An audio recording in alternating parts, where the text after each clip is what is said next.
Hi there, I'm Christine Dunbar from speechmodification.com, and this is my Smart American Accent training. In this video, we'll look at how to pronounce think, thank, and thank you. So of course, these are common, important, everyday words that we have to say. And for many people, the TH sound is a challenging sound in English. For more help with the TH sound, I do have a full TH playlist, but let's just talk briefly about the TH sound in these words. This TH sound is a voiceless TH sound, so it sounds like th. The tongue is resting between the teeth and the air is blowing gently over it. Watch that you're not blocking the air. Even if your tongue is in the right place and you can't let air flow, it's going to sound a little more like a T. Or if your tongue is pushing against your teeth, it's going to sound like tink and thank instead of think and thank. If your tongue is too far back, it'll sound like sink and sank rather than think and thank. You might want to work on just the TH sound, blowing the air over the tongue, and then working on moving into think, thank. Hold the TH a little longer, and it'll help you get that tongue position. I believe that the challenge between these two words is also in the vowel sounds. They are similar in pronunciation except for the vowels. So looking at these vowels, in think, my tongue is going to be high and close to the back of my teeth. So as I say think, I'm basically just gliding into that NG position of the part of think with a little bit of vowel there.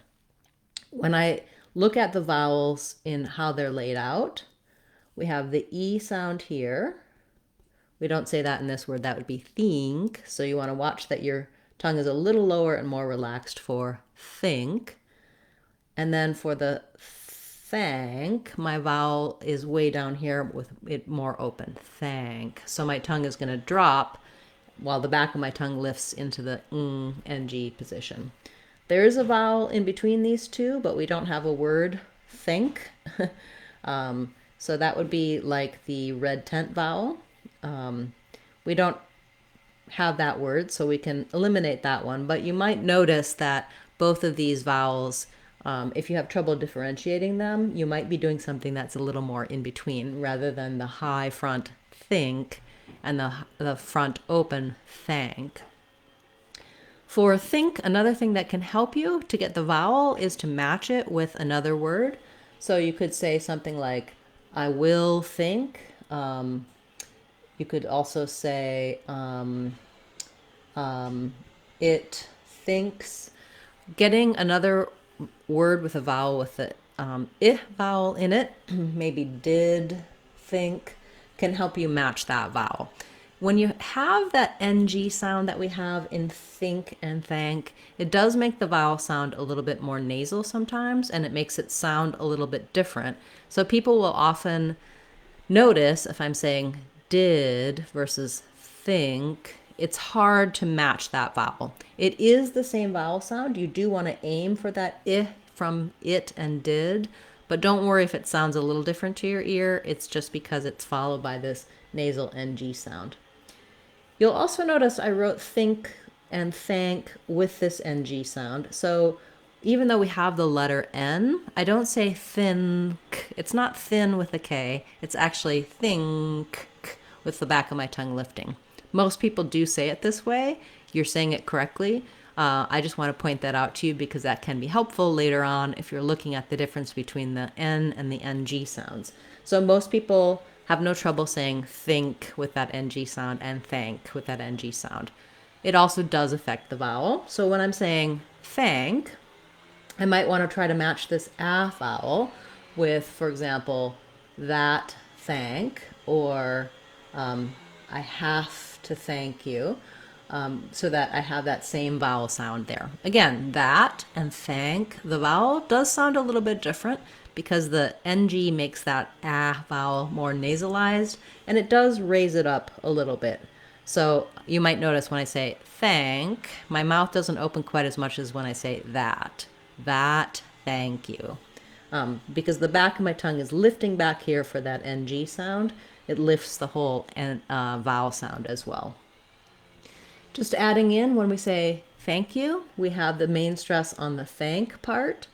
And then we also have a little bit of stress secondary on the you part. Thank you, thank you.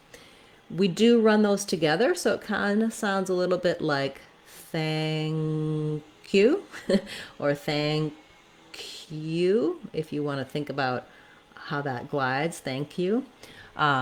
Because, of course, often we use the word you when we're saying thank. We don't just say thank, we say thank you.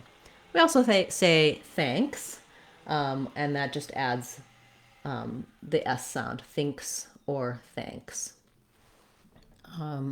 Okay, I think that's mostly what I wanted to mention about these two vowel sounds. You can get more help for the vowel I and the vowel A in some of my other videos, as well as in our Sounds of English course that walks through every sound in American English, helps you know what error patterns you might have and how to correct them. We also have a lot of details about the TH sound in our online course. So that Sounds of English course is on our website, speechmodification.com. All of our courses are either free or available for under $2 to make them an accessible and easy way to improve your overall pronunciation. I do highly recommend it. I'll be back again tomorrow with another Word of the Day class, as well as on Fridays, we have our live question and answer class. You can attend those classes live, put your questions and comments in the chat, and I'll answer you live. I hope to see you there soon. I'm Christine Dunbar from speechmodification.com. Remember, if you want to sound like a native speaker, you can do it. speechmodification.com. Bye, everyone. Hope to see you soon.